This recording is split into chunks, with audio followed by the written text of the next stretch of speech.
Morning, Ken. Morning, Jason. Do you, now that the trade freeze is over, A, do you have any trade in the books? And B, any update on potential buyouts? No trades in the books. Potential buyouts, probably will do one. Okay. Looking at the draft tomorrow, Ken, there's the two goalies, maybe they'll be available there. When you look at your organizational depth, and you've got lots of really good young defensemen, is it safe to say you'll take a forward, or does the best player available still stand out? Or how much better would a defenseman have to be to take one at 19? I would say that we're probably won't draft a defenseman, probably. You never know if somebody, you do your ratings, Jason. Our scouts have been in here. I mean, they've been at it now for the last month with Zoom calls. They've been here all week. Tyler Wright, Bob Green, and Jim Cross and Mitch Holmgren have been talking to our guys in Europe. We've got our overall list from 1 to the first round. If a defenseman that's high up on our board slides to 19, we'll probably take him. But I think if things go the way that we think they're going to go, I see us probably taking, probably taking a forward. But again, you never know. I mean, if we got a defenseman at 18 and we're picking 19, it probably lean towards a forward. Obviously, we're going to take the best player available. Certainly, with having Bouchard and Broberg, Samorukov, and there's some other young defensemen, and we got some younger defensemen on our team. It would make us lean towards forwards, but we'll see. This meeting is being recorded. Next question, Reed Wilkins, 630 Chad. Thanks, Sean. Hi, Ken. I'm wondering if you could sort of characterize how negotiations went with Adam Larsson, and if he ultimately gave you any reason or reasons about why he chose Seattle.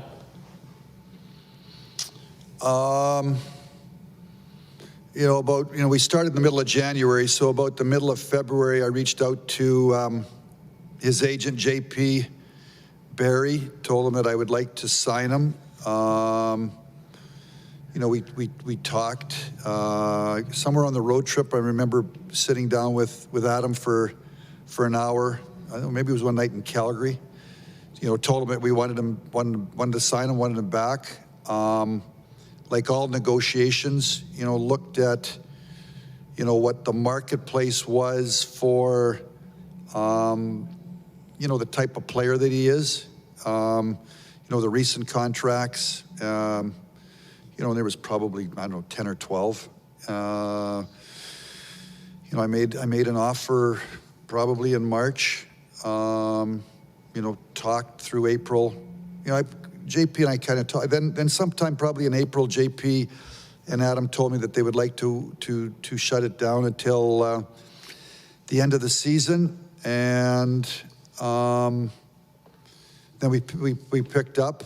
I thought we were very close to a deal. Certainly that was the indication that JP Barry gave me a month ago, and then sort of time went by, and I asked, JP where things were at, and he said that, Adam just wanted to really be sure of his decision.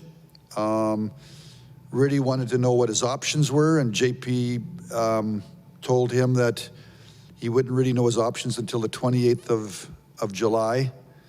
Then I made 3 or 4 or 5 different offers through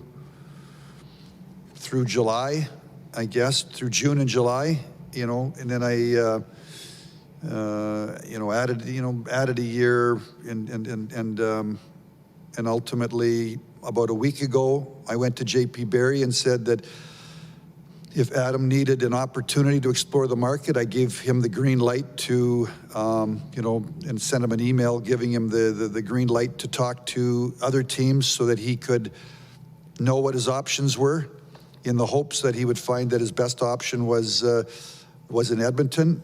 And then obviously woke up to a text early yesterday morning from JP Barry saying that the night before Adam had decided and agreed to a deal with Seattle. My other question would be, is there any update on what's going on with Mike Smith? Thank you. Mike Smith's, we finalized this morning a 2-year deal.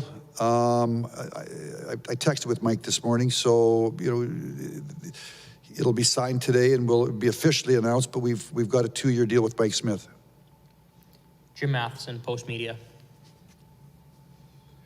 Ken, you've got lots of holes to fill. I presume you were not figuring out one hole to fill would be right shot, shut down defenseman. So how difficult is that going to be to find a defenseman of Adam's, traits? I guess either as a trade or as a free agent signing.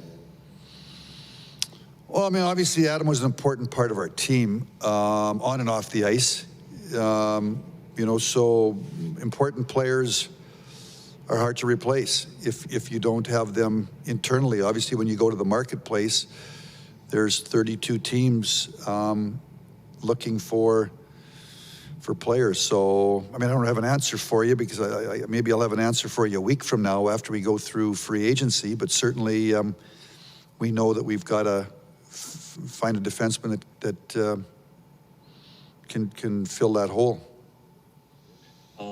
And how are things going with Zach Hyman with his visit to Edmonton? And do you think your chances are good that you can work out some sort of deal to bring Zach Hyman to the obviously Zach Hyman has been given permission from Toronto to, talk to whoever he wants to talk to. So it's only the agents can handicap things. Certainly, he's a player we're very interested in. Other than that, it's hard to. I don't really have it's hard to answer that question for me. Sorry. Ryan Rashog, TSN. Hey Ken, just wanted to ask you about sort of a strategy in free agency here, and as it pertains to kind of the flat cap. Is term something that at this point you've been willing to put on the table to keep the numbers down on some of these salaries, and does that allow you to maybe put a better team on the ice in the here and now? Is that a strategy you feel you need to be deploying? As it sounds like, the answer would be yes. I think I said that, when we had the press conference announcing, the extension to Ryan Nugent-Hopkins. Obviously, Ryan went from a cap number of 6 to 5.1. When you're 28 years of age and, prime of your career, not too often the players have their cap numbers go down. So in return to get a reduced cap number, I went to the max length of 8 years. So, I think, I'm trying to, and I've been here for 2 years, and I don't know how many times I've been asked by the media, do I feel pressure that, obviously we've got, some great young players that, to try to win. And I think the answer has always been yes. And, the last couple of years we didn't have, when I came here, we didn't have a lot of cap space. We obviously filled a lot of holes with players making $1 million a year. We've got more cap space now. So I'm going to try to maximize that cap space. And if term, you know, on those players that I think are going to be important to this team, would I give term to get a cap number that we like? That's something that I would consider. I think that, you know, Connor's 24, Leon's 25, Darnell's 26, Nuge's 28. I've got a core group of, there's other players in there, but I've got a core group of players that we're in the prime now, and I've got to try to, I don't want to put players on the team thinking they're going to be good 2 and 3 years from now. It's got to be about trying to be the best that we can be on an every night, on an every year basis. And just a question, you know, on overall strategy and aggressiveness. I mean, clearly in free agency here, you know, you're going hunting for some bigger game. You know, if you land a forward in that, whatever, $5+ million range, do you have room to be big game hunting on the blue line as well? Or do you hit a limit here with cap space where if you land the forward that you maybe think you could, you got to be a little bit more conservative on the blue line? And then, you know, the extension of that question is, if your first round pick under any circumstances would be in play this year? Well, the first round pick won't be in play on a rental. You know, I guess more so on a hockey trade, would it be? Yes. But I don't see us using it in a rental. Ryan, part of being, my feeling is part of being good in a cap world is you need younger players, you know, cheaper players. That's a part of the puzzle. So that's certainly what these first round picks and young prospects do. They give you the, you know, maybe not today, but next year at some point in time, that's a part of the solution. So would I trade our first round pick between tonight and tomorrow night? I guess if there was a deal there that I thought made sense, yeah. Today, right now, I've got nothing going with our first round pick. So I'm not sure if that answers it. So would I trade the first round pick? Yeah, but I don't see it just for a little to have a little excitement for a short period of time. Tim Campbell, NHL.com. Ken, we hear a lot of general managers talking at this time of year about filling holes and that they have needs.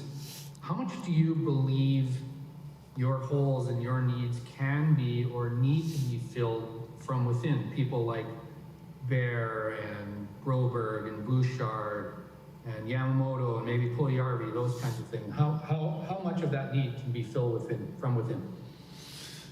Well, that has to be a part of this equation. It has to be that either one of two things: either some young players on your roster take a step. You know, Yamamoto, Puljujarvi, Bear, Bouchard, McLeod. I'm just trying to think of the young players that finished the year on our team. That has to be a part of the equation, that they take a little bit of a step. And then, or that you've got, you know, we get a surprise by Broberg, Holloway, you know, Samorukov, just trying to, you know, that all of a sudden they come in. And, you know, Ethan Bear was a nice surprise 2 years ago. He made our team out of training camp. You know, Ryan McLeod obviously played so good in Bakersfield. The thought was that I was going to leave him there all year. He played so good, we brought him up for the last 10 games. So that has to be a part of the equation. If that's not a part of the equation, then it gets to be much more difficult. Gene Principe, Sportsnet. Ken, I know it's very hard to predict what sometimes is the craziest day of the hockey season, usually July 1st, this year July 28th. If you kind of had a crystal ball, how would you sort of foresee that day going in regards to it being sort of a winning day and a really good day for their organization? Well, obviously, with Tyson Barrie's an unrestricted free agent. I am in communication with Pat Brisson. I had an offer on the table for Adam Larson. you know, those two right shot defensemen last year probably played, did they play 40 minutes a night? I mean, they must have been close to 20 minutes each. You know, our expectations are that Evan Bouchard's going to be in there every night and, you know, be an everyday player. So, you know, maybe he can take a little some of that. So certainly I need to sign, I have to do something on defense, you know. I've just talked about Barry and you know, obviously we had Kulikov at the end of the year. You know, you think about, you know, Kulikov's unrestricted, Barry's unrestricted, Larson's now gone to Seattle. So I do know that between now and training camp, I need to make an addition or two on the back end. And then, you know, I had lots of the bottom part of the roster forwards that were on one-year deals. You know, told many of them that I won't re-sign them, so I'm going to go to market and, you know, try to find some players that, much like we've done the last 2 years, that are going to be, you know, we bottom part of the roster players, forwards that are going to be, you know, lower salaried players. That's, everybody's got that. That's again, that's a part of the equation. So what would be successful if I can obviously fill out our defense and feel good about our defense, fill out sort of the bottom part of our forward roster spot, maybe get a top six forward. That's probably what we're looking for to accomplish. Thank you. Jason Gregor, TSN 1260. Ken, you mentioned some guys you're going to go to market. Have you made a decision? Is that your RFAs? I think you have till Monday to qualify them. Guys like Cahoon and Kara, are you planning to qualify them or let them test free agents or offer them another contract? Probably will not offer QOs. To those two? Yeah. Okay. And when the draft and trades, Ken, you've been involved in a long time. There seems to be more trades usually heading into the draft or around the draft on day 2. Do you expect that to be the same? And has it heightened or increased the conversations because of the expansion draft? I think the opposite's happened. Certainly from my, I wasn't, I didn't have a lot of, basically with Seattle, we submitted our protected list. I did talk to Ron Francis a couple of times, 2-3 times prior to we submitted our list, and then I talked to him a couple of times over the last 3 days. I have talked to some teams. When I leave this call, I'll go check around. I'm with you. Usually Thursday, Friday, Saturday is when sort of the off-season trading happens. So we'll see what happens. I would think that today probably teams are starting to reach out and have communication. We'll see where it leads to. That's what I'm going to do is try to talk to a few managers today. I know what I'm looking for. We've had our pro scouting meetings 3 weeks ago. We've gone over the other 30. We didn't go over Seattle, but we went over the other 30 teams, and kind of identified some players if they might be available that we would have interest in talking. So I did have some communication prior to Seattle, and then the last 4 days things have gone quiet. But try again today and see where it leads. Ryan Rashog, TSN. Ken, just circling back on on what I mentioned before about the blue line, with Larson gone and Clefbaum's space there, how aggressive can you be in terms of big game hunting? There are names on the market that could be, $7-8 million. Do you project being able to be in the mix on players at that price point? We won't be big game hunting on the back end. If you're talking $8 million defenseman, part of what I have to factor in is, obviously Darnell Nurse is an unrestricted free agent. In a flat cap, whether the cap is 81.5 next year or 82.5, I look at I look at the players on our team right now, you know, Ethan Bear is a restricted free agent a year from now. Jesse Puljujarvi's an unrestricted free agent a year from now. Darnell Nurse is an unrestricted free agent a year from now. I just can't go out and spend all this money. You know, the big game hunting is going to be term. It's not only going to be big cap numbers. It's going to be big. It's going to be big term. So I have to factor that into whatever decisions. I can't just go to 81.5 and have all that 81.5 tied up in 2022 in the summer of 22, and then I mean, obviously Darnell's at a 5.6 cap number today. Ethan's at a $2 million cap number today. Jesse's at a 1.175 cap number today. You know, you can total those three up.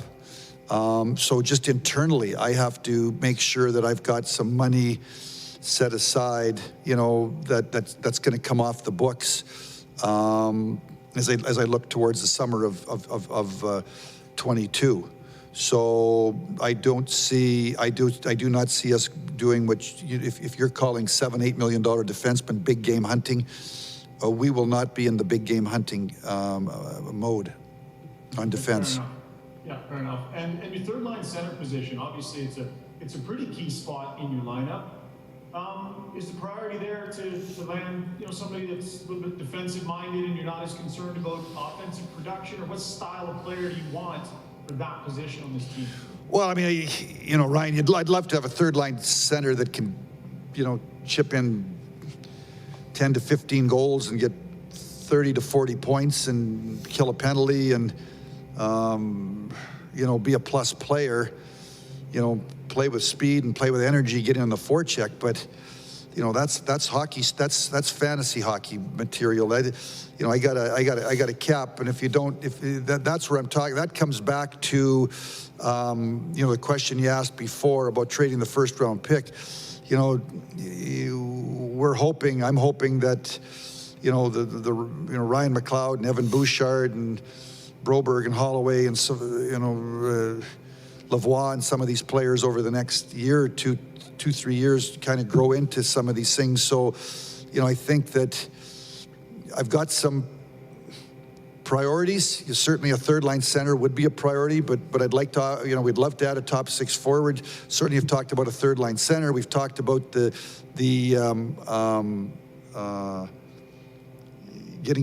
some defensemen here. So I just got to figure, you know, if I do a buyout, you know, it'll free up some money. And then I'm going to look at how, you know, I know how much money I've got, and then I've got it, but I don't know what some of these players are going to cost. And then you go out and you sign somebody and you take that amount of money off the board or off your own board, and then you look to see what you got left. And ultimately, as I whittle my way through, we'll do the best that we can to try to get somebody here that can play in the third line center spot. Mark Spector, Sportsnet. Again. Morning. Is there some sense, you know, this is the shopping season and you got a lot of competitors out there. You do have a lot of cap space. Are you satisfied with going into the season and still maybe having a box or two unchecked and figuring it out nearer the deadline? Do you have a good enough team that you can go in with some cap space and maybe a position that you haven't filled and try to fill it mid-season? Well, Mark, here's the problem with that. You're right, but we're going to be an LTI. And I, you know, for those people that don't know how LTI works, Clefbaum's going to be on long-term injury. So unless I include Clef on our, in effect, our roster, you know, and just put him on IR, then, you know, but if we spend, the cap's 81.5, Clef's a 4.1 cap number. So let's say we spend, even if you spend $78 million, well, obviously you gotta, that does not include Clef. Does not, you know, or so now Clef, 78 million plus Clef's 4, you're at 82. Well, we're in LTI. So now once you go into LTI, you've really set your cap at $78 million. So, you got to run your team a little bit different, in my opinion, when you're going into LTI, unless you want to be at 73, 74 million dollars, 75 or 81.5, less the 4. You need a little. That's your cushion. So if you want to run your team at 70. 76, 6, the 81.5 less the 4.1, unless you want to go, you leave all that money out there for the future. But if you decide you want to spend some of that, even if you want to spend 1 or 2 of it, then you're really spending all of it, because you've now preset your cap at a lower number than 81.5. So because we're going to be an LTI. And I make the decision whether we go into LTI. So I see us trying to spend probably as much money as we can in the off season, and try to have somehow figure out to have a way to have a cushion built in on opening day, and then away you go. But if you're in LTI, you do not accrue cap space. If you are not in LTI, you accrue cap space. So in LTI, $1 is worth $1 at the trade deadline. If you're not in LTI, $1 might be worth somewhere between 3 and 4, 3.5 times the value. So because with Clough being on LTI, has to affect a little bit the way I think. Okay, and speaking of Clefbaum, in the last 2 years, you've lost Clefbaum, who was at that time your number 1 defenseman, and Adam Larson, who's the second pairing guy, completely off your roster for nothing in return. I know how you try to build a team and you think ahead. I know you got the cap space for Larson, but you don't have a player for him. My point would be this: when you're building your team and you're thinking ahead, and then you lose 2 really good players like that, what does that do to the plan? Make a new plan. Final 2 questions, Kevin McGran, Toronto Star, and then Jim Matheson. Ken, I know you can't really talk, or you don't really want to talk too much about Zach Hyman, but would your preference be a 7-year deal or an 8-year deal where you get the AAV lower, even if it means perhaps making a deal with the Leafs to work out the 8-year deal? And have you any indication the Leafs would be open to that? Well, first off, I think Zach Hyman has to make his decision. And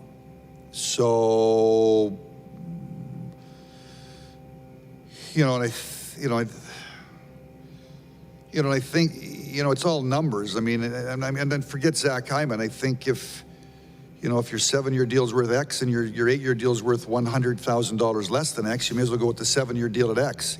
I think it all depends on numbers. So, the question you pose is, Zach Hyman has to make a decision. He's got to, by next Wednesday, if all of a sudden we get the information that he'd like to sign with us, then I talked to Toronto, to Kyle, what's the cost? So I think we're a long way away from that. But those certainly are all the things that I have to go through in making decisions. Thanks. Final question, Jim Matheson, Post Media.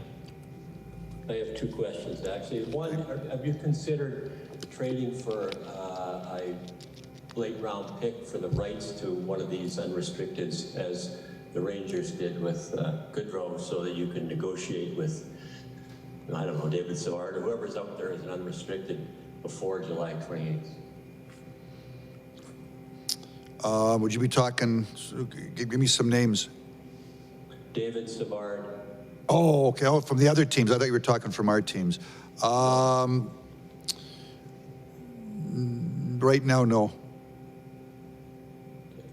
And would it make more sense to you? We've talked often, Ken, about, bidding against other teams in free agency and stuff. Would it make more sense, or have you thought of the idea of maybe just trading for somebody's right shot defenseman, making a trade as opposed to trying to sign somebody? Yeah, we have, yeah. And who would that be? Well, I'm not going to answer that. Thank you. This concludes Ken Holland's media availability.